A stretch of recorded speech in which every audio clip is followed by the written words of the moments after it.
네. 그래서 거시건전성인 구성이 오류라고 하는 건 회사 하나하나가 아무리 개별적으로 건전하다 할지라도 시스템이 건전함을 보장해 줄 수는 없다. 이런 얘기죠. 그렇다면 시스템을 건전하게 만들어야 되겠는데 그러기 위해서 예방적 규제 그리고 여기서 차별화된다고 하는 것은 예방적이라는 점에서 차별화가 아니라 미시는 개별 회사에 대해서 예방적 규제 거시는 시스템 위험 요인에 대해서 예방적 규제라는 점이 예방적 규제라는 점은 동일하고 무엇에 대한 예방적 규제라는 점에서 차별화가 이루어진다라는 것이 없고요. 마지막 거시정책의 목표를 효과적으로 달성하기 위해서는 경기 변동과 금융 시스템 위험 요인과의 상관관계를 감안한 경기 변동하고요. 시스템 위험 요인입니다. 존재감이 확실한. 야, 시간 지켜줄 거냐? 상관관계를 감안한 정책 수단의 도입 필요하다. 시스템 위험 요인은 경기 순응성을 가진다. 이게 무슨 말일까요? 경기 순응성. 경기라고 하는 거는 경제의 기운, 기세를 말합니다. 경기가 호황이라고 하면 시장에 돈이 많아서 가격도 오르고 소비도 많이 하고 또한 사람들이 다 취업한 상태니까 돈도 많이 벌어서 계속해서 많이 벌고 많이 쓰고 많이 벌고 많이 쓰고 이게 경기가 호황인 상태고 경기 불황인 상태면 실업자가 많아서 적게 벌니 적게 쓰고 적게 쓰니 기업이 계속 사람들을 채용할 수가 없습니다. 왜냐하면 소비를 안 하면 물건이 안 팔리잖아요. 그래서 적게 벌고 적게 쓰고 적게 벌고 적게 쓰고 적게 벌고 적게 쓰고가 반복되면 경기 불황인 거죠. 자, 그러면 이런 경기의 순응성을 가진다고 하는 것은 무슨 뜻이냐? 순응이란 말은 여러분이 아는 그 순응인데 설명을 해줍니다. 경기가 호황일 때는 회사들이 대출을 많이 합니다. 대출해서 이자를 부담해도 될 만큼 물건이 팔려요. 계속 팔립니다. 그러니까 대출해서라도 물건 팔면 대출 이자 갚고도 돈이 남으니까 대출을 많이 하죠. 신용공급도 대출이 늘어났으니 신용도 공급이 많아집니다. 따라서 자산 가격이 급등합니다.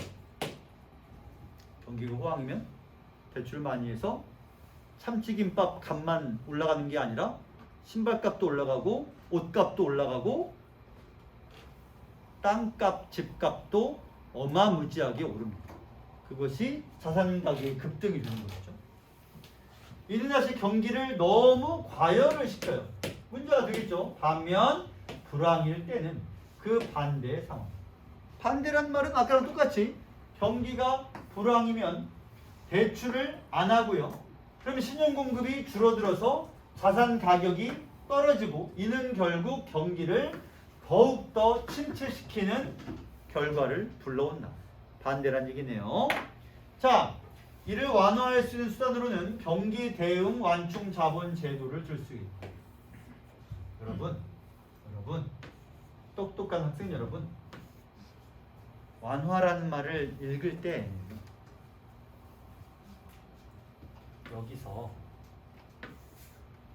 여기서 이만큼, 여기서 이만큼. 너무 당연한 얘기를 할 거라서 민망하지만 그래도 해봅시다. 이걸 악화라고 할게요. 이걸 반대로 해야 되니까 그냥 상승, 하강이라고 합시다. 하강하는 걸 완화한다라는 말은 여기까지 온 상태에서 계속 하강이 예정돼 있어요.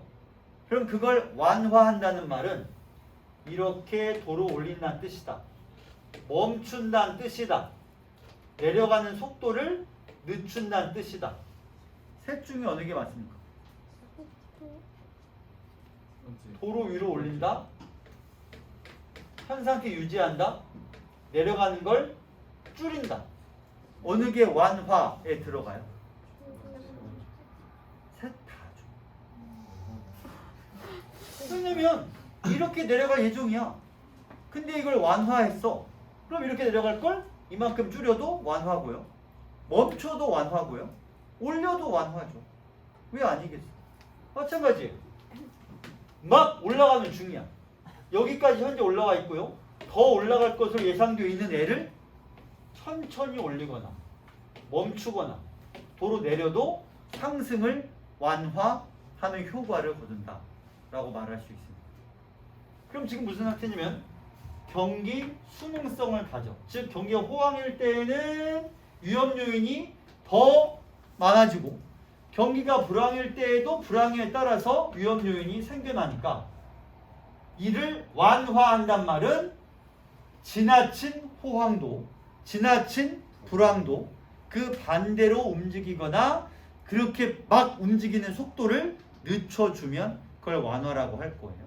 그런데 이 제도는 정책 당국이 경기 과열기에 회사로 하여금 최저 자기자본의 추가적인 자기자본, 즉 완충 자본을 쌓도록 하여 과도한 신용 팽창을 억제하는 효과가 있습니다. 첫 번째 질문. 이 제도는 과열기에 써요? 침체기에 써요? 과열기에 쓴다고 써 있습니다. 과열기라고 하는 건 경기가 너무 올라가는 게 부담스러울 때예요. 시장에 돈이 너무 많아, 적당히 적어, 너무 적어. 과열기니까. 너무 많아요. 자, 문제는 이거 여기부터 출발이에요. 시장에 돈이 너무 많아요. 동네 돌아다니는 개도 50만 원짜리 자기 압수표를 물고 다녀. 너 뭐 묻었다? 하고 떼어주려고 봤더니 5만 원짜리 수표가 붙어 있어. 수표가 지폐가 붙어 있어. 돈이 너무 많아요. 그럼 어떻게 하느냐? 최저 자기자본에 추가적인 자기자본, 즉 완충자본. 질문, 이거가 뭐예요? 이 문장에서 이 말의 뜻이 뭐예요? 추가적인 자기자본, 즉 완충자본. 그럼 이 말은 무슨 뜻이야? 이거일 거 아니야? 그럼 이 얘기는 아까 나왔었지? 어디였냐면 이만큼의 자본금이 있을 때 이 중에 일부를 퍼센테이지로 정해가지고 최저 자기자본 하한을 정하는 거였습니다. 여기까지 이해됐죠? 근데 거기다가 뭘 한다고요? 추가적인 자기자본을 쌓도록 하여. 그럼 여기다가 또 이만큼을 쌓게 해. 이거를 이름을 뭐라고 붙였다고? 완충자. 그러면 질문, 이 돈은 회사 밖으로 나가는 돈이에요? 못 나가는 돈이에요? 못 나가는 돈이에요. 그러면 경기가 과열되어 있으니까 돈을 회사 밖으로 내보내라는 거야? 내보내지 말라는 거야? 내보내지 말라는 거죠. 회사 안에 돈을 쌓아두고 있어라. 밖으로 보내지 말고. 지금 시장에 돈이 너무 많아. 안 되겠어 이거. 그래서 과도하게 신용, 대출이 시장에 많아지는 걸 억제시킵니다. 더 돈 내보내지 마. 그거 들고 있어. 쓰면 안 돼. 한편 적립된 완충자본은 경기 침체기에 대출 재원으로 쓰도록 함으로써 신용이 공급되게 합니다. 언제요? 이런 일을 언제 해요? 경기가 가라앉으면. 그때 가서 이걸 뭐로 쓰자고? 대출 재원이란 말은 대출을 쓸만한 돈으로 써먹자는 얘기죠. 그래서 신용이 충분히 대출이 공급되게 한다는 거예요. 내가 2월 7일에 당뇨 진단을 받았습니다. 당신에게 당뇨가 있다. 이런 씨. 욕하면 안 되겠지? 사람이 욕을 하면 안 되는 거. 너무 짜증이 나가지고 너무 화가 나잖아요. 당뇨라니? 내가? 내가요? 당뇨요? 뭐요? 짜증나서 의사 선생님이 약을 먹겠느냐. 그러니까 당뇨 바로 전 단계, 당뇨는 당뇨인데 약 먹기 바로 전 단계. 약을 먹겠느냐. 그래서 약 먹기 싫은데 내가 망설이고 있으니까 그러면 단 거를 딱 끊고 운동을 빡시게 해야 되겠는데 가능하겠어요? 잠깐만. 잠깐. 아니 의사 양반 지금 나보다 젊은 것 같은데? 이 사람이 너무 빡치잖아요. 되겠어요? 그러네. 기다리고 와요.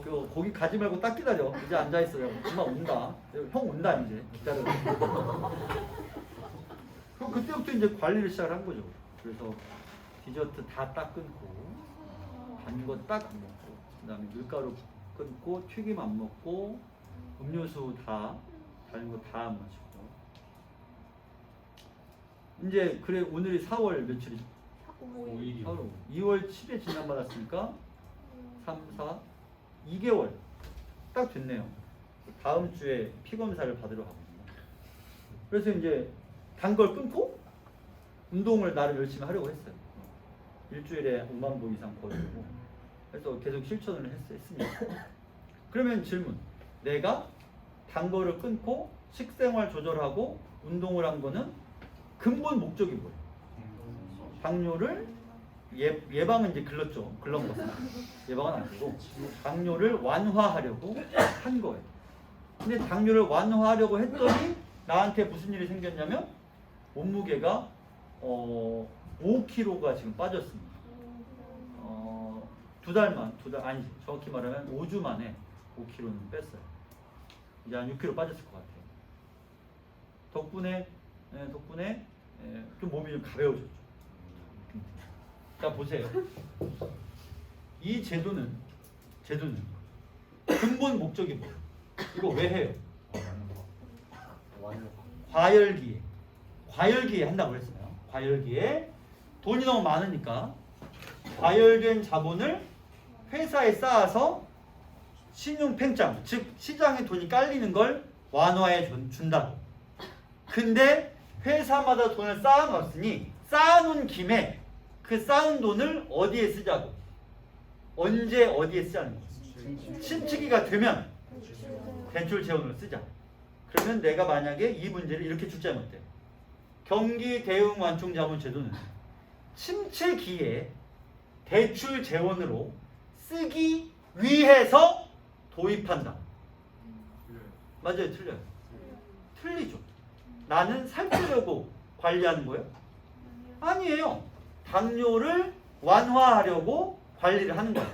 그리고 그 부수적인 효과로 몸무게가 빠진 거예요. 뭐 하려고 도입한 제도예요? 경기 과열기에 돈을 회사에 쌓아둬서 신용팽창을 억제, 시장에 돈을 좀 줄이려고. 근데 그런 김에 나중에 침체기가 되면 쌓은 돈을 대출 재원 쓰자고 했을 뿐 이게 목표였냐 아니냐라고 하면 목표였다고 해야 돼? 아니라고 해야 돼? 아니라고 해야죠. 목표가 아니란 말이에요. 내가 살 빼려고 단 거 안 먹고 운동하고 튀김 안 먹고 이게 아니란 말이에요. 나는 그냥 당뇨가 싫어서 멀쩡한 인간이 되기 위해서 관리를 한 거죠. 그러다 보니까 부수 효과로 살이 빠진 거지. 국대쌤은 살 빼려고 저런다. 그러면 난 빡치죠. 좀 쪄도 돼. 맛있는 게 얼마 단팥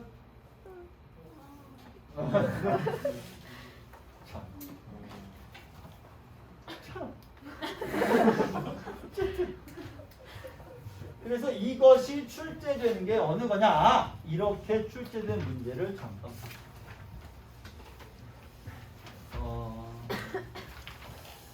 우선 이 문제를 먼저 볼게요. 이 문제를. 자, 미시와 거시 정책 간에는 정지수동 운용에서 입장차가 있다. 경기가 땡땡일 때 둘 중에 하나입니다. 뭐랑 뭘까요? 불황이거나 아니 호황이거나 불황일 때입니다. 여기는 뭐가 들어갈 수 있어요? 미시나 혹은 거시가 들어가죠. 완충 자본을 땡땡하도록 하고 똑같이 여기도 미시나 거시가 들어갑니다. 정책에서는 최소 수준 이상의 자기 자본을 유지하게 하여 이거 미시예요, 거시예요? 이유는요? 그렇죠. 개별이니까. 그러면 여기 미시가 들어가니까 여기는 뭐가 들어갈 수밖에 없겠어 이제? 그럼 1, 2, 3번 중에 답이 있겠네요. 그리고 이런 문제에서 수능 평가 유형은 뭐예요? 각 여기 A와 C에 들어갈 거는 이제 정해진 게 없고 조합이 맞아야 되는 거죠. 자, 그럼 여기를 먼저 여기 하나밖에 없으니까 호황을 먼저 넣어봅시다. 경기가 호황이라고 하자. 그러면 완충 자본을 쌓아요? 써요? 호황일 때는. 써요. 호황일 때는 시장에 돈이 많아 적어? 많은 완충 자본을 뭐 해야 돼? 쌓아야죠. 따라서 호황일 때는 쌓아야 되는데 쓴다고 했으면 틀리게 되겠죠. 자, 그러면 조합이 틀린 거예요. 경기가 불황입니다. 그러면 완충 자본을 뭐 해야 돼요? 이제 대출 재원으로 사용을 해야죠. 불황일 때 사용하려면 이렇게 되겠죠. 그래서 1번이 정답. 이 문제는 사실 쉬운 문제입니다. 내용을 알아요. 내용을 모르면 그 다음 문제도 볼게요. 이게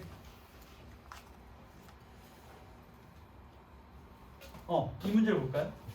이건 다 그냥 버리시고 여기만 보세요. 여기만 보세요.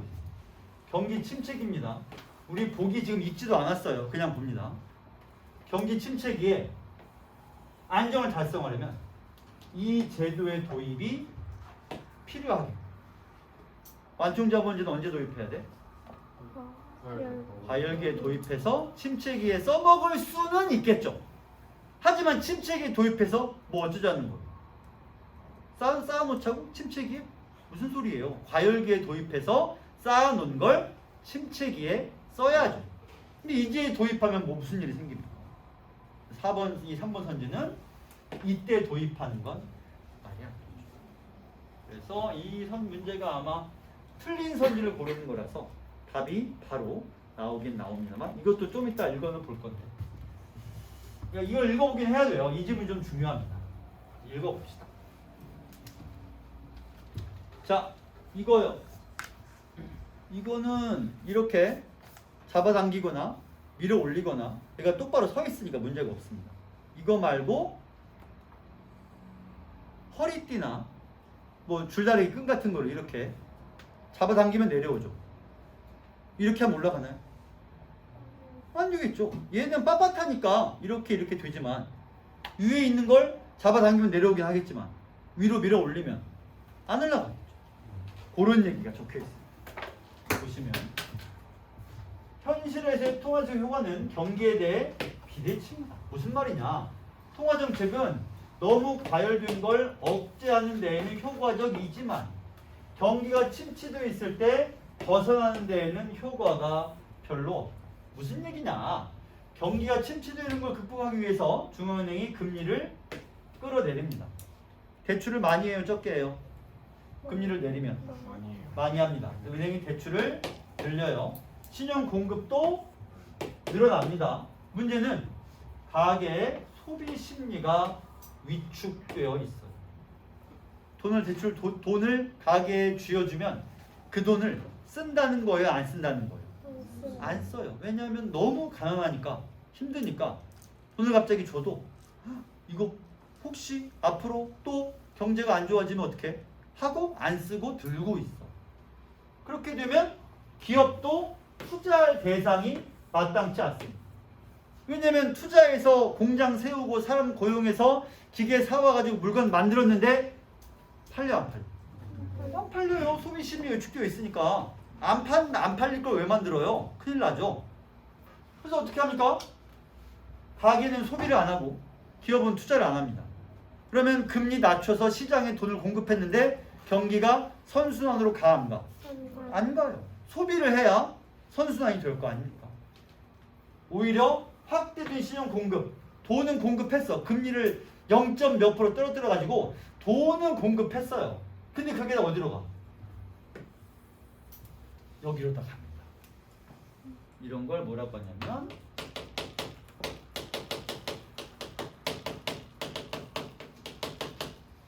이라고 부릅니다.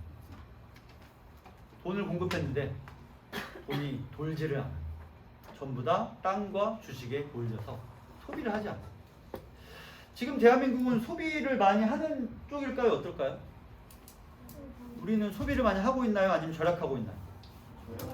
어떨 것 같아요? 절약하고 있어요? 대한민국에서 지난 올해 들어서 아니지 작년 올해 들어서 가장 많이 팔린 차는 제네시스입니다. 포토도 아니고 아반떼도 아니고 소나타도 아니고 제네시스. 그 다음 많이 팔린 차 3등이 포토고요. 보통 포토가 1등 아니면 2등 먹거든요. 제네시스가 제일 많이 팔렸어요. 제네시스는 여러분이 알고 있다시피 비싼 차량이죠. 그러면 누군가 그걸 샀다는 얘기잖아. 소비는 많이 되고 있습니다. 누군가는 쓰고 있죠. 근데 누군가는 우리가 경제도 위기고 소비도 안 되고 있다라고 말을 하고 있지만 당장 지표를 보면 소비가 이루어지고 있습니다. G80이 제일 많이 팔렸어요. G80이 얼마냐? 깡통차가 5천쯤 되고 풀옵션으로 사면 7천에서 8천가량 됩니다. 그런 차가 제일 많이 팔립니다. 내가 산 차 아반떼는 풀옵션에서 2,500이고 나는 하이브리드니까 3,000이거든요. 근데 8천짜리 차가 제일 많이 팔리고 난 2,500짜리 차는 8등인가? 그렇습니다. 돈을 안 쓴다고요? 거짓말하지 마. 누군가 쓰고 있는 거죠. 자, 그래서 이와 같이 경기 상황에 대해 비대칭도. 왜 비대칭이냐? 과열될 때에는 금리를 높이면 소비를 안 하는데 경기가 가라앉아 있을 때는 금리를 낮춰도 소비를 많이 해야 되는데 거꾸로 그러지 않습니다. 높이 올라갔을 때는 금리를 인상하면 소비가 줄어드는데 확 내려와 있을 때는 금리를 아무리 낮춰도 소비가 올라가지는 않더라는 얘기야. 그러니까 비대칭인 거죠. 이런 상태를 끈 밀어올리기. 아까 설명한 것처럼 경기 과열된 때를 끌어당기는 건 쉬워. 근데 가라앉은 경기를 끌어올리는 건 마음대로 안 되잖아. 이런 얘기죠. 자, 1번. 경기 침체기에 자산 가격 버블이 발생. 여기 이게 어디 있어요? 여기 있죠? 이게 버블이에요. 지나치게 자산 가격이 폭등하는 현상이죠. 땅값, 집값 너무 많이 올라요. 다음, 현실에서 경기 침체되었을 경우 정책 금리를 인하에 따른 경기를 띄워 올린 효과는 많이 나온다, 적게 나온다? 적게. 그것이 이 말이죠. 경기 주체가 심리. 어떤 심리? 소비를 안 한다니까? 여기 있잖아요. 여기 소비 위축. 이게 심리죠. 여기도 심리죠. 투자할 대상이 마땅치 않아. 이것도 심리죠. 3번 아까 했고요. 4번 통화정책 효과가 비대칭적이라면 경기 침체기에는 정책 금리 조정 이외의 방안. 경기가 금리로는 해결 안 되니까 다른 게 필요하죠. 대표적인 방안이 뭐야? 보조금을 주되 시한을 정해주는 거죠. 일정 기간 지나면 보조금이 땡 사라져. 그러면 그 기간까지 뭐 해야 돼요? 써야죠. 쓰되 땅이나 주식은 못 사게 만들면 되지. 집도 못 사. 그럼 그걸로 뭐 해야 되냐면 소비품을 살 수밖에 없으니까 경기가 돕니다. 강제로 돌리는 거죠. 경기를. 그런 제도가 필요하다는 것이고 5번 선지 비대칭적이라면 정책금리 인상은 신용 공급을 축소시킴으로써 금리를 인상하면 공급이 줄어드니까 경기가 진정. 이거는 된다. 끌어내리는 건 된다고요. 뛰어 올리는 게 안 되니까 그게 문제죠. 5번 선지는 문제 없죠. 끌어내리는 거. 이렇게 됩니다. 그 다음에 1, 2번이 있는데요. 요건 여러분이 풀어보세요. 지금 풀지 않아요. 설명 끝냈고요. 이제 다음 질문으로 갑시다. 다음 질문은 어떤 거냐면 화폐 얘기를 또 합니다. 아주 그냥 지겹게 그냥 화폐는 말만 들어도 경기나게 해줄 거예요. 자, 어디 있냐면 이게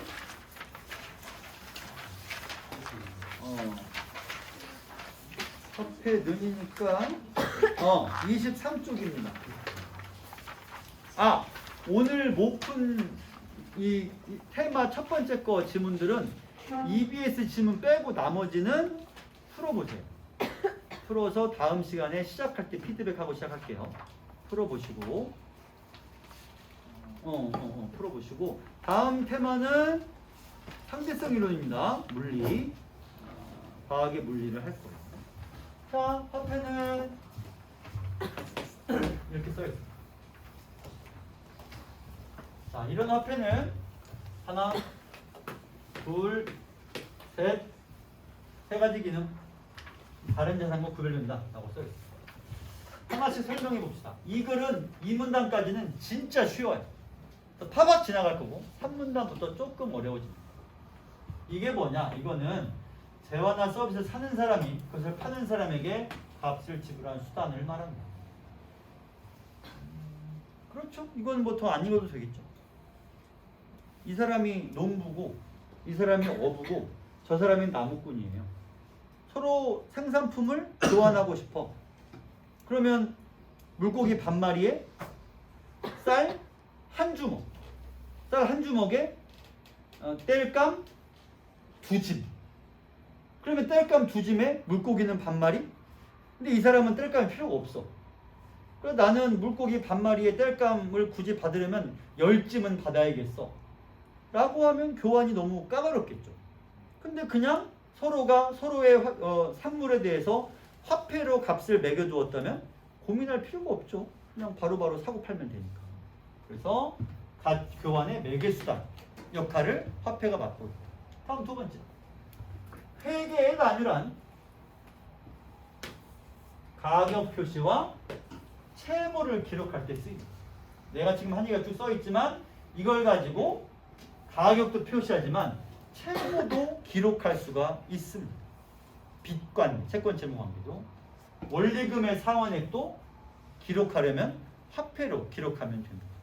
물고기 10마리를 빌리니까 앞으로 한 달에 쌀을 반 홉씩 갚으시오.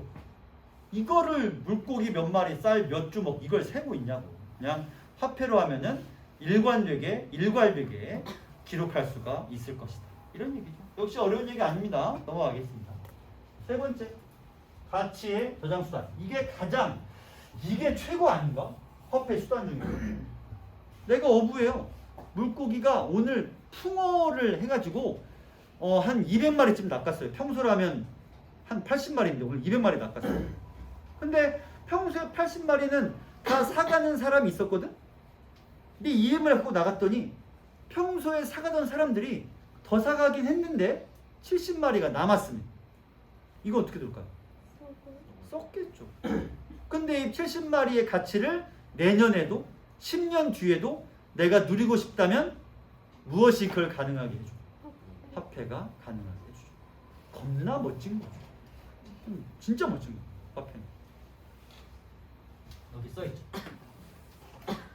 이렇게요. 그러나 주식이나 채권도 이런 기능을 하니까 화폐와 가치의 유일한 저장수단. 유일한 이거는 아니란 얘기죠. 그래서 가치의 저장수단 우리가 다른 말로는 재산이라고 부릅니다. 여러분 재산이 얼마 있나요? 재산. 가만히 있어봐. 재산이 얼마 있어요? 재산. 본인 재산. 빨리 말해요. 친하게 지내지 여부를 결정해야 됩니다. 재산 얼마 있어요? 여기 오는데 다 썼어요? 여기 오는데? 그래도 친하게 지내자. 우정과 의리로 친하게 지내자. 채무는 자산이에요? 아니에요? 채무도 자산이라는 점을 여러분 알고 있어야 돼요. 그러니까 여러분이 나도 자산가야! 하고 싶거든. 은행에 가서 돈을 최대한 많이 빌리세요. 그러면 자산가가 될 수 있을 거예요. 한 3개월 동안은. 그 다음에는 이제 내장을 하나씩 팔아야 되겠죠. 자, 채무도 자산입니다. 그 다음. 자, 여기서부터 조금 어려워집니다. 아직 더 있어야 확실히 어려워지지만 조금 어려워져요. 유동성은 무엇인가? 교환의 매개수단으로 여깁니다. 얼마나 쉽게 바꿀 수 있는. 화폐는 유동성이 클까요? 작을까요? 유동성 그 자체죠. 유동성을 매긴다면 아마 1일 거예요. 1부터 0. 몇 가지 있다면 1이 화폐일 거예요. 1. 그냥 유동성이 그 자체니까. 대부분의 주식이나 채권은 쉽게 현금화할 수 있습니다. 반면에 주택이나 예술품은 처분이 시간이 걸리죠. 우리가 재산을 어떤 형태로 보유할지 선택할 때에는 각 자산의 유동성과 가치의 저장 수단으로서의 유용성을 함께 살펴야 한다. 화폐는 유동성이 큽니다. 물가가 오르면 화폐 가치는 하락하죠. 물가가 오르면 화폐 가치가 왜 하락합니까? 그걸로 살 수 있는 게 없어요. 살 수 있는 재화나 서비스의 양이 줄어드니까. 그거를 세 글자로 땡땡력이 떨어지니까 라고 말할 수 있겠습니다. 무슨 력일까? 재화나 서비스를 살 수 있는 힘이니까 구매력이라고 부릅니다. 또 구매력이 하락함으로 통화 가치는 그대로 내버려 두면 화폐 가치는 반드시 떨어지게 되어 있습니다. 그러니까 여러분이 나중에 취업해서 월급 받으면 그 월급으로 뭘 해야 된다? 투자를 해야죠. 투자하지 않고 그대로 집 서랍에 고이 모셔두면 야금야금 화폐가 가치가 떨어지니까 투자를 하지 않으면 돈의 가치를 잃어버리는 셈이 됩니다. 자, 지금부터 본격적으로 내용이 시작됩니다. 긴장하시고. 저 시기에 내가 지금 속고 있죠? 저 멈춰 있어요. 완전 속았어. 아까부터 속고 있어. 지금 9시 15분이니까 대박이다. 그러면 우리가 9시 50분을 약간 넘겨서까지 수업을 할 거니까 이 지문은 충분히 읽을 겁니다. 요 다음 지문도 읽었으면 좋겠는데 어쨌든 참 여러분이 이 테마 1에서 풀 지문 중에 가장 어려운 지문이 어느 거냐면 15쪽에 있는 지문입니다. 이게 제일 어려워요. 이거는 안 풀어도 돼요. 안 풀어도 돼. 어려우니까 안 풀어도 됩니다. 라고 하면 꼭 이를 물고 푸는 사람들이 있죠. 자, 어쨌든 안 풀어도 됩니다. 확실히. 나머지는 꼭 풀어보시고요. 자, 시중에서 평균 화폐를 어느 시점에서 측정한 총액을 통화량이라고 부릅니다. 정부가 통화량을 조절할 경우 기업과 가게의 지출이 영향을 받는데요. 이에 따라 총 수요 곡선이 이동합니다. 자, 그래프 얘기해야죠. 오늘 그래프 얘기 별로 안 했으니까 이거 그래프 얘기 해야 되는데 이 그래프 얘기는 되게 쉽습니다. 정말입니다. 진짜 쉽습니다. 자, 우선 수요 곡선은 말했듯이 늘 수요는 이렇게 움직이고 공급은 이렇게 움직입니다. 따라서 수요가 이렇게 움직이는 이유는 얘기했죠. 가격이 비싸면은 적게 사고 가격이 싸면은 많이 사니까 수요는 이렇게 움직인다. 그 얘기했습니다. 자, 그러면 수요 곡선 이동한다는 얘기인데 침체된 경기를 경기가 지금 침체되어 있군요. 띄워 올리려고 해요. 금리를 낮춥니다. 여기까지 우리가 지금 이번 주, 저번 주에서 한 10번은 지금 하는 얘기 같습니다. 침체되면 금리를 낮춰서 대출을 늘려가지고 돈을 돌린다. 얘기했죠. 근데 돈이 안 돌아. 이유는 말했습니다. 사람들이 이 돈 가지고 쓰는 게 아니라 주식을 사거나 땅을 사니까 돈이 돌질 않습니다. 그때 화폐를 찍어내요. 돈을 공급하는 이거 이름이 양적 완화입니다. 양적 완화는 통화량을 직접 늘리는 거. 그러니까 정부가 금리를 낮춰서 대출을 받게 해. 그럼 대출이 늘어날 거 아니야. 문제는 대출이 늘어나는 것은 금리를 낮춰서 대출이 늘어나는 것은 돈의 절대 양이 늘어나는 거예요? 그건 아니에요. 그건 아닙니다. 돈의 절대량을 늘리려면 무슨 일을 해야 돼요? 돈을 찍어내야죠. 근데 찍어내는 건 아니고요. 그냥 금리만 낮춰. 대출을 많이 땡겨갈 수 있게. 근데 은행에 있는 대출 재원이 다 떨어지면 그럼 어떻게 될까요? 대출을 못하겠죠. 대출해줄 수 있는 돈을 다 대출해 준 거야. 그럼 돈이 없으면 대출 못하겠지. 그러니까 아예 무슨 짓을 하는 거예요? 돈을 그냥 찍어내. 그래서 뿌려. 돈 가져가세요! 하는 거예요. 이거 이름이 양적 완화. 양적 완화와 금리 인하는 다릅니다. 배터리. 벌써? 잠깐만요.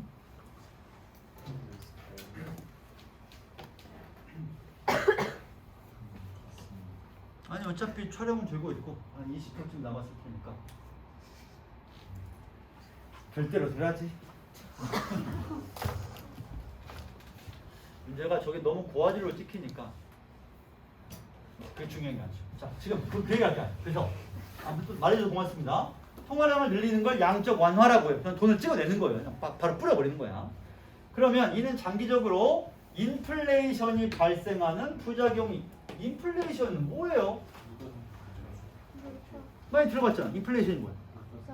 물가가 상승해서 상승한 상태가 유지되는 걸 인플레이션이라고 부릅니다. 반대말은 디플레이션. 물가가 하락한 상태가 심해져 유지되는 거. 특정한 물가가 계속해서 안 움직이면 뭐라고 하나요? 스태그플레이션이라고 부릅니다. 인플레이션은 과도한 물가 상승을 말해요. 양적 완화에 따른 부담을 피하려고 정부가 양적 완화에 따른 부담, 무슨 말이에요? 돈을 너무 많이 찍어낸 거야. 시중에 돈이 너무 많아. 그럼 어떻게 하냐면 정부가 재화와 서비스 구입을 위한 지출을 늘리면, 그러면 총수요 곡선이 오른쪽으로 이동한다. 잠깐만요. 이게 수요 곡선이에요. 그게 오른쪽으로 이동한단 말은 무슨 말이에요? 얘가 이렇게 아예 평행 이동을 한다는 뜻입니다. 평행 이동. 그러니까 여기에서 왔다 갔다 하는 게 아니라 아예 이동. 왜 그러냐? 우리가 지난주에 뭐라 그랬죠? 이런 일이 왜 생기죠? X축, Y축과 무관한 변수로 인해서 그래프가 이동하게 되면 평행 이동한다. 오른쪽은 양의 값, 왼쪽은 음의 값. 이 경우는 늘렸으니까 양의 값으로 이동한다고 해야 되겠습니다. 그러면 이 가격에 몇 개를 살 수 있어요? 이만큼 살 수 있었는데 이 가격에 이만큼을 살 수 있습니다. 어마무지하네. 가령 정부가 K사에서 200억 상당의 재화를 구입하면 200억 원만큼의 직접 효과가 나타납니다. 200억이 지금 어디로 갔어요? 정부가 지출을 했어. 돈이 어디로 갔어? K사에게로 갔어요. 정부에게로 뭐가 갔어요? 정부가 200억을 K사에게 줬어. 정부에게로는 뭐가 갔어? 직접 효과? 직접 효과 아니에요. 야, 그냥 거래했잖아. 그럼 정부에게 뭐가 갔냐고?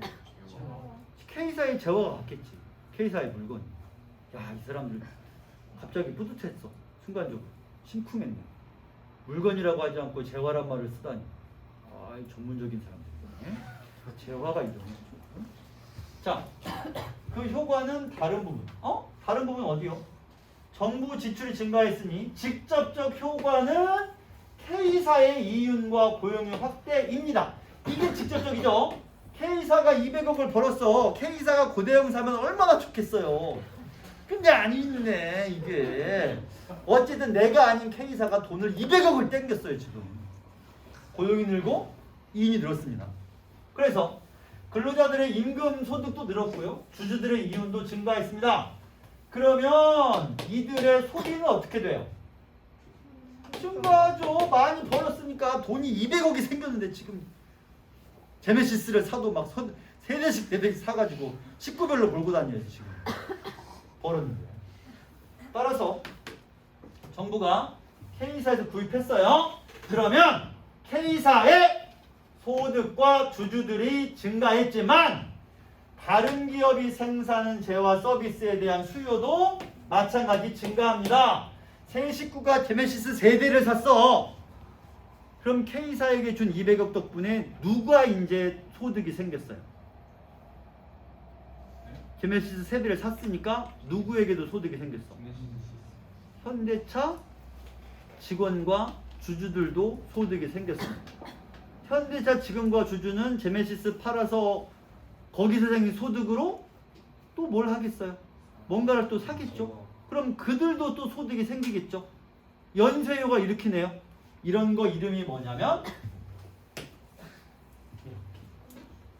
이때 승이라고 하는 건 곱하기라는 뜻입니다. 곱셈 효과라는 뜻이죠. 그래서 따라서 정부 지출이 1,000원 증가하면 수요는 1,000원보다 크게 증가하기 때문에 정부의 재화 구입은 총수요의 곱셈 효과를 유발한다는 거죠. 점점 커져요. 따라서 정부는 지출을 할 때 물건을 삼으로 인해서 그 물건 만든 회사에만 돈을 주는 게 아니라 그 회사가 돈을 직원들에게 주면 직원들이 또 어디 가서 돈 쓰고 또 쓰고 또 쓰고 해서 나라 전체의 수요를 키워내는 이거 이름이 승수효과. 근데 반대로 구축효과도 있습니다. 이건 뭘까요? 구축효과. 승수효과는 다음 단계에서도 계속 진행이 됩니다. 잠깐만 번호만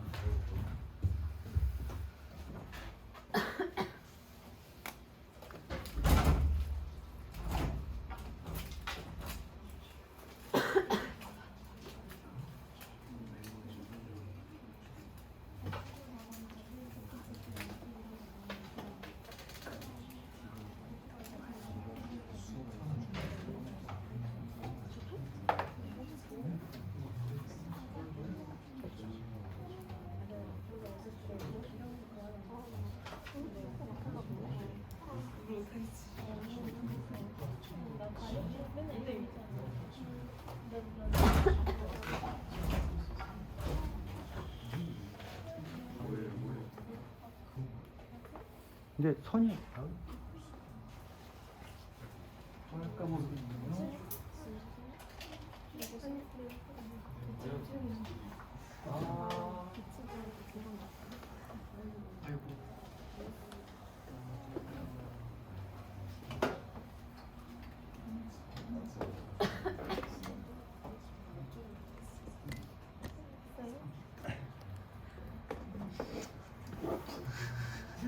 이씨 안 되겠어. 그래. 됐어요. 못 보면 자기 복이지 뭐. 다 그런 거지. 일부러 충전을 풀로 했는데도 불구하고 못 풀리네. 자, 소비가 증가하면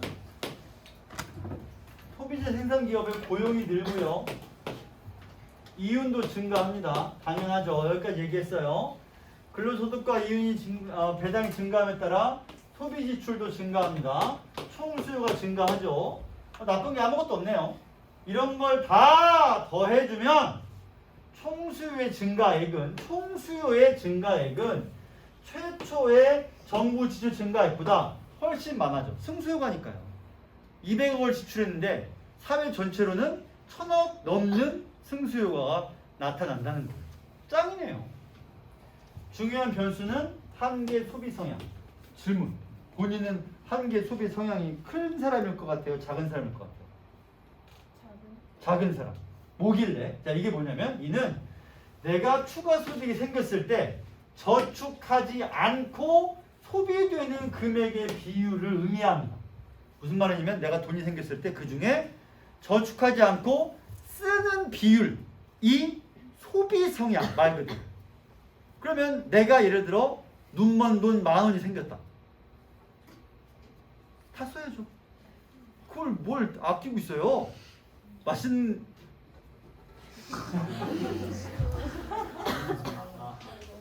그럼 뭐 오이나 사고 뭐 토마토나 좀 사먹고. 여러분 양상추도 많이 먹으면 맛있어요.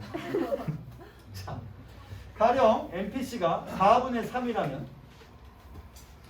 가게가 추가적으로 벌어들인 10,000원이 있다면 그중 2,500원은 저축하고 7,500원은 소비한다는 뜻이다.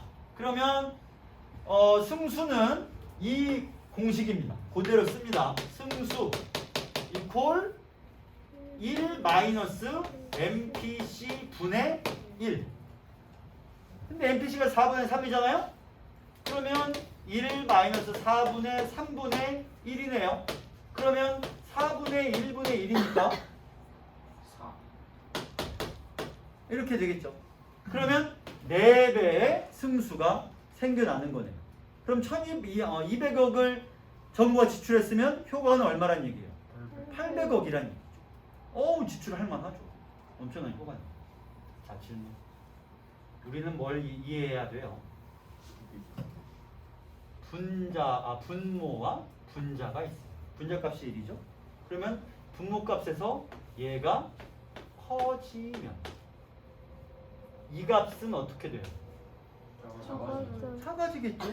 분모가 작아짐으로 승수는 어떻게 돼요? 커져요.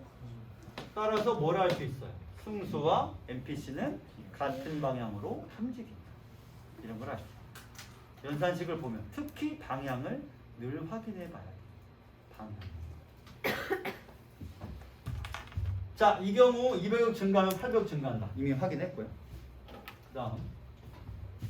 그런데 승수 효과와 반대 방향으로 작용하는 또 다른 효과가 있다. 무슨 말이죠? 자, 잘 봐요. 여기 이 다음부터 끝에까지만 어려워요. 정부 지출이 증가하면 K사 근로자들과 주주들의 소득이 증가하는, 당연하죠. 이에 따라 가계는 재화와 서비스의 구입량을 늘리려고 합니다. 당연하죠. 유동자산의 보유량도 늘리려고 합니다. 유동자산이라고 하는 거는 유동성을 지닌 거. 화폐, 요금을 예금, 주식, 채권 이겁니다. 즉 재정 지출이 증가해서 소득이 증가하면 화폐 수요도 증가하는데 이때 문제가 있네. 여기에 문제가 있어요. 통화량이 일정해요. 전체 화폐량이 변하지 않았어. 그럼 무슨 일이 생기죠? 화폐 공급 곡선은 변화가 없고요. 따라서 소득 증가로 화폐 수요 곡선이 오른쪽으로 이동하면 화폐 수요입니다. 총 수요 아니에요. 화폐 수요. 오른쪽으로 이동할 때 화폐 수요와 공급이 일치하려면 균형 이자율이 상승해야 한다. 이걸 보겠습니다. 일단 보시고 화폐 수요 곡선은 이렇게 됩니다. 그래프를 이걸 볼까요?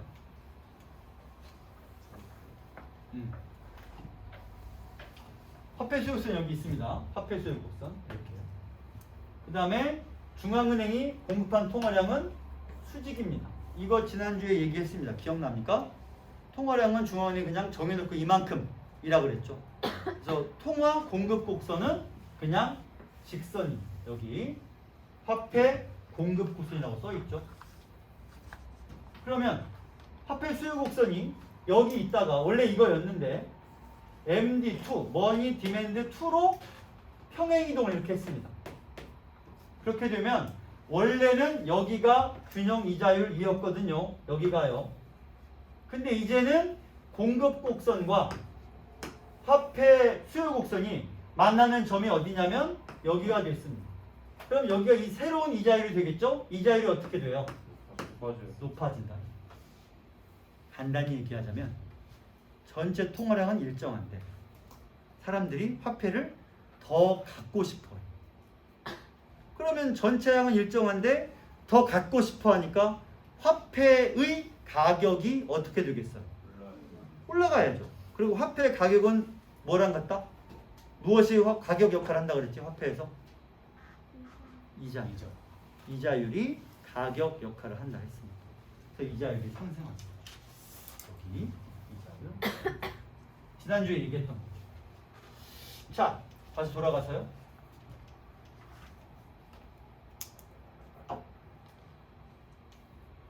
여기죠. 그래서 소득 증가로 화폐 수요수 오른쪽으로 이동할 때 일치하려면 균형 이자율이 상승해야 한다. 이로 인해 자금의 차입 비용이 늡니다. 무슨 말이죠? 이자율이 상승하니까 이자가 많아져, 적어져? 많아져. 그러면 투자할 때 들어가는 비용이 커지는 거죠. 투자하면 돈을 빌려야 되는데 이자가 올라갔으니까 더 많이 얹어서 갚아야 되잖아.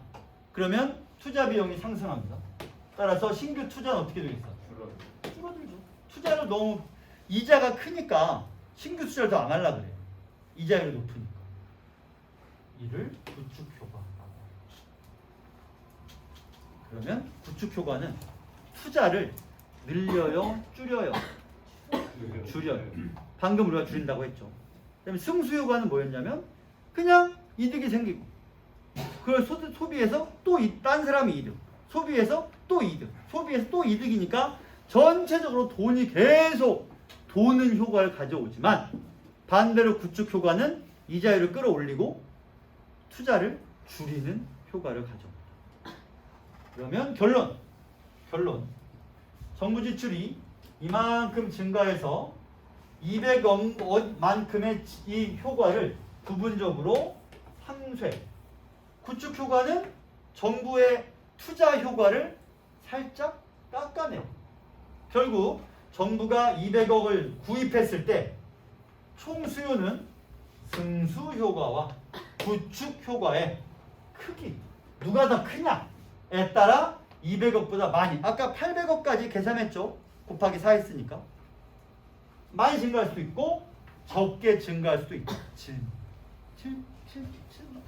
여기 답이 써 있어요. 200억보다 많이 증가할 수 있고 적게 증가할 수 있다. 그러면 구축 효과가 크면 200억 투자했을 때 200억보다 줄어들 수 있다. 맞아요? 틀려요? 맞을 수도 있고 틀려요. 왜죠? 증가할 수도 있고 그렇지. 증가하긴 하네요. 그렇죠. 여러분들 지금 무슨 함정에 빠진 거예요? 이분법의 함정에 빠진 거예요. 크기? 아니면 커지기 아니면 작아지기. 근데 여기 뭐라고 써있죠? 많이 증가할 수도 있고 적게 증가할 수도 있다. 그럼 결과적으로는 어쨌든 증가하긴 하는데 증가량이 문제예요. 함정에 빠지면 안 돼요. 함정에 빠지. 어쨌든 증가. 생각해봐요. 최소한 200억은 되겠지. 200억 썼으니까. 그게 800억까지 늘어났냐? 뭐 한 230억쯤 됐나? 이 문제겠죠. 증가는 합니다. 함정이. 자, 이제 문제를 풀어보겠습니다. 자, 34번. 내용 전개 방식으로 가장 적절한 것은 먼저 통념 변화해온 양상은 없습니다. 이 글은 통념의 변화가 아예 없고요. 2번 정부 정책을 분류하고 있다고 써 있지만 정부 정책은 딱히 분류되고 있지 않고 그 효과가 어떤가에 대해서 두 가지 효과를 말하고 있을 뿐 정책을 분류한 적은 없습니다. 3번은 중요도가 언급되지 않았으므로 안 되겠죠. 4번은 어때요? 이게 답이죠. 대상이라고 하는 건 재화 그리고 승수효과 등등의 구분. 정부 정책의 효과도 마찬가지. 승수효과냐 구축효과냐를 구분해서 설명해주고 있습니다. 5번은 뭐가 틀릴까요? 4번이 답이면 5번 답이 아니라는 얘기인데 과정은 없어요.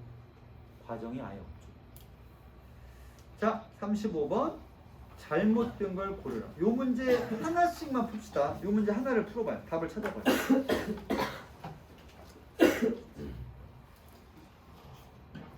하나씩만 풀어봐요.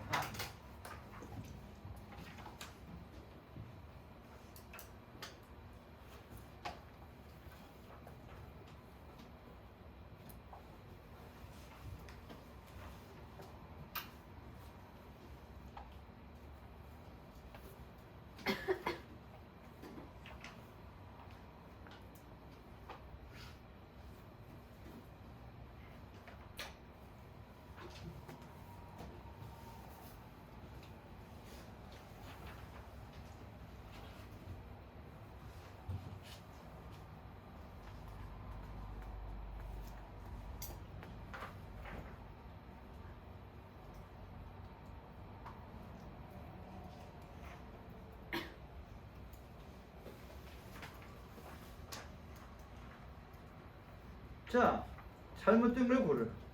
1번은 틀린 데가 있나요? 없습니다. 2번은요? 맞아요. 왜죠?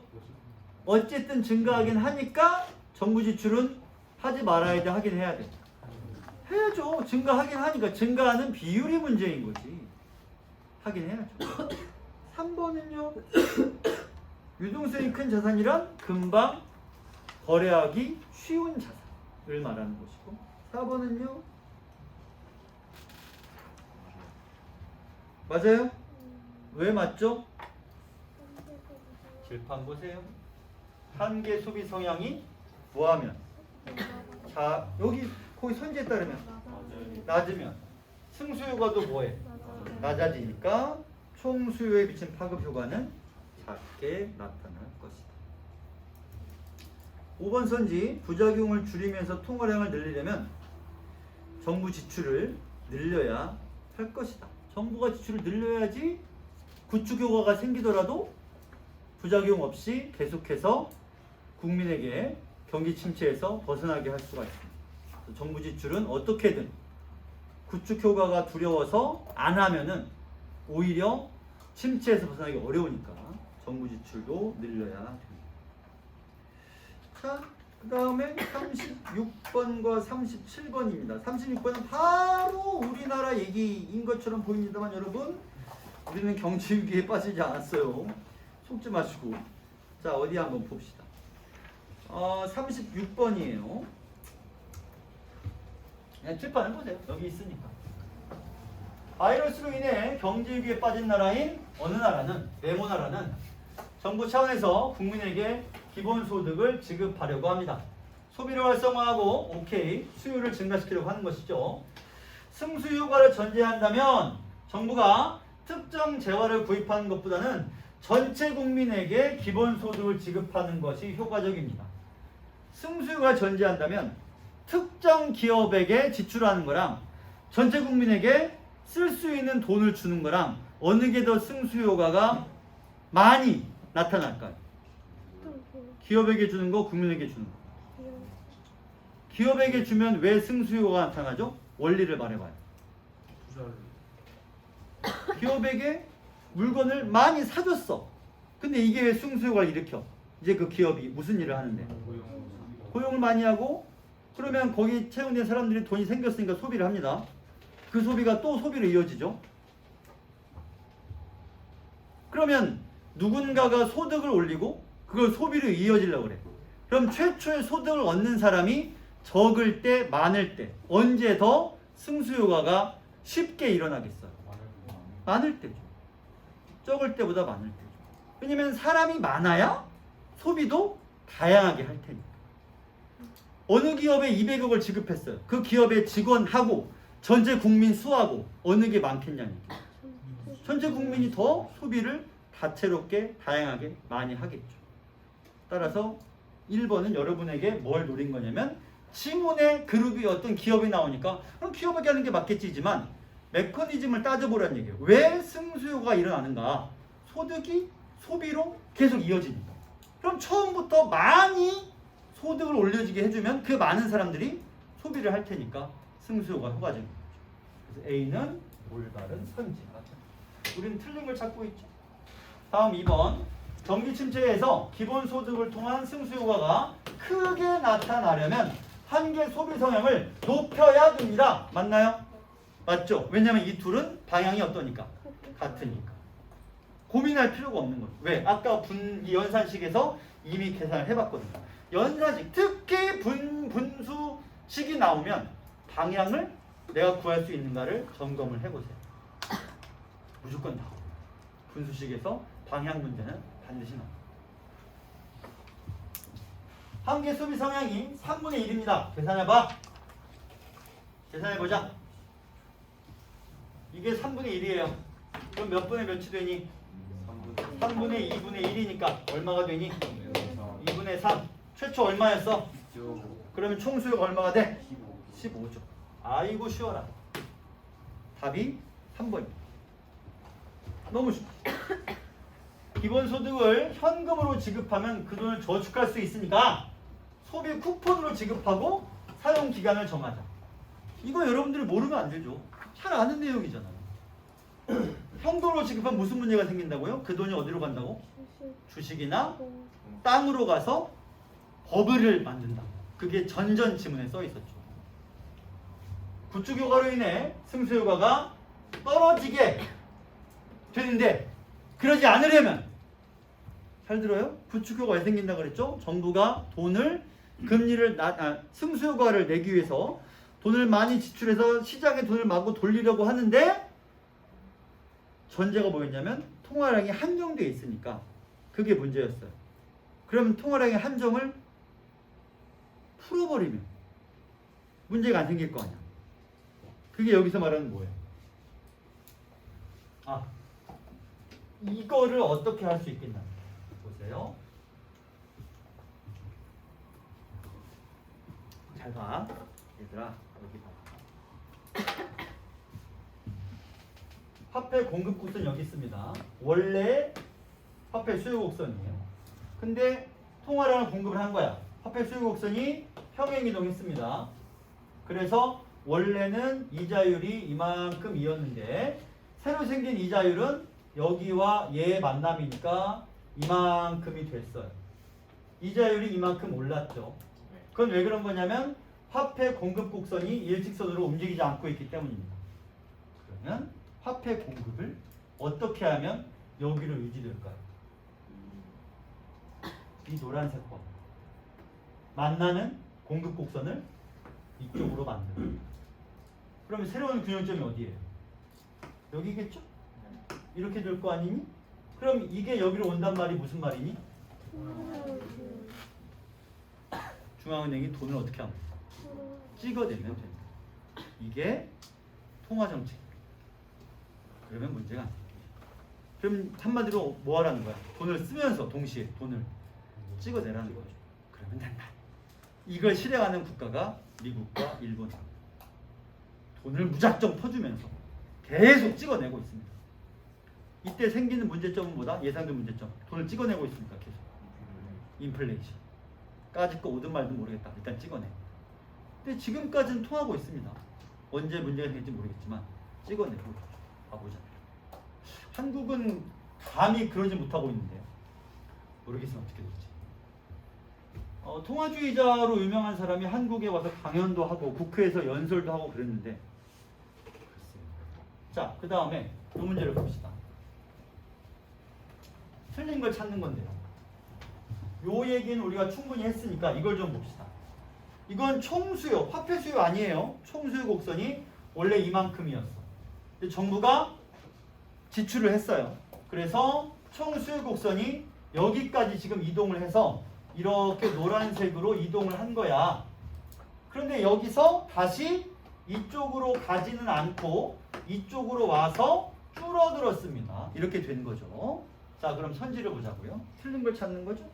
1번 중앙은행이 시중의 통화량을 늘려. 이게 방금 우리가 했던 거죠. 여기서 이쪽에 새로 만드는 거였어. 그렇게 되면 이자율이 올라갔다가도 다시 내려올 거 아닙니까? 여기가 새로운 균형점이니까.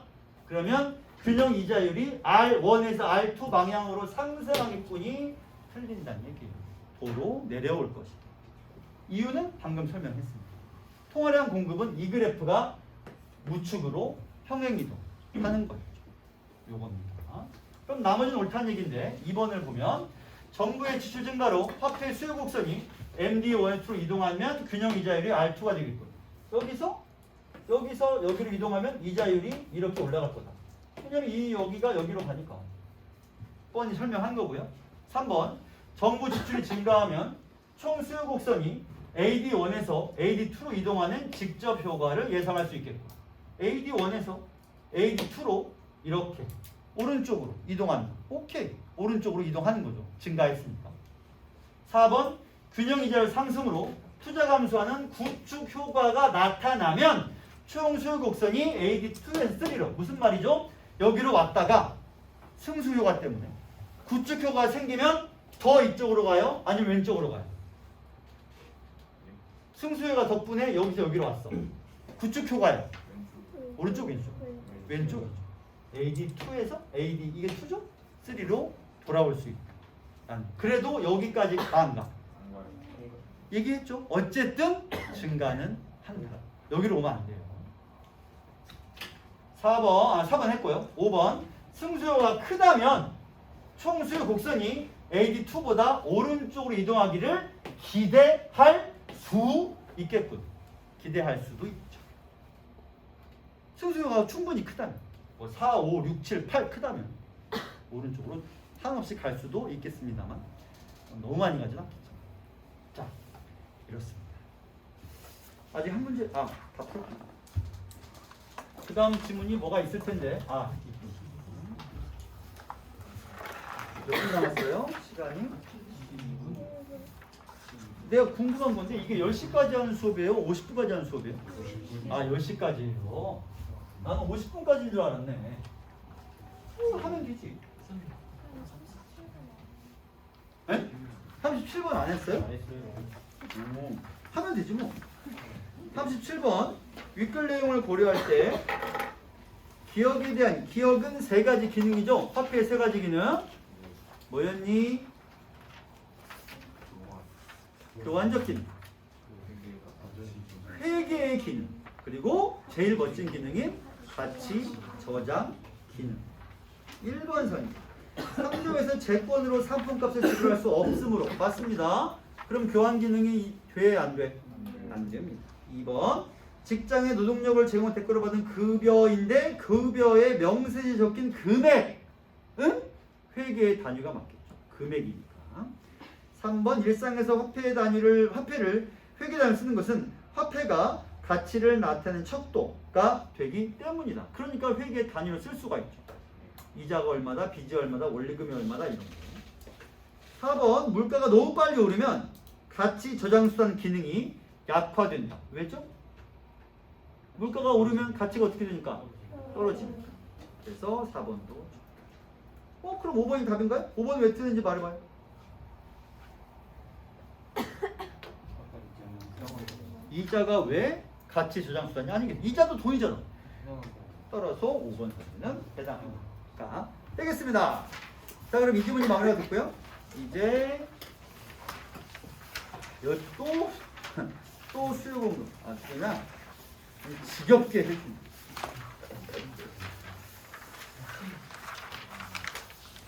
한국가의 기업 전체가라고 21쪽 지문입니다. 요거는 실업 얘기를 해봐. 요거 아직 켜져 있어요? 버튼 누르고 꺼주세요. 어차피 다 됐을 거고 여기는